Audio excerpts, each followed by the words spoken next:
మీరు మెదడు వాపు వ్యాధితోని బాధపడుతున్నారా? అయితే ఈ వీడియో చూడండి. హాయ్ ఫ్రెండ్స్, నమస్కారం అండి. నేను ఓంకారం సర్వీస్ ఓంకారం ఆయుర్వేదం నుండి మాట్లాడుతున్నాను. నా పేరు సంధ్య. ఈరోజు మన గురువు గారు మెదడు వాపు వ్యాధి గురించి అద్భుతమైన చిట్కాని తెలియజేశారు.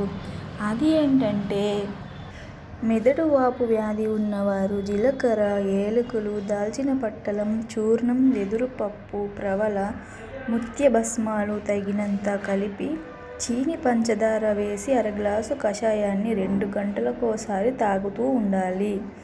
తరువాత దంచిన గంటన గల్జేరును బట్టలో పొట్లం కట్టి పైన వేడి చేసి తలకు కాపడం పెట్టాలి. తరువాత రాత్రులందు కషాయంతో పాటు 2 మిరియాలు ఎత్తుకొని నల్లమందును బెల్లంలో మూసి మరిగించిన హాయిగా నిద్రపోయి తెల్లారేసరికి మంట నొప్పి నుండి ఉపశమనం కలుగుతుంది. ఇలా చేసినట్లయితే మెదడు వాపు వ్యాధి నుంచి బయటపడతారు.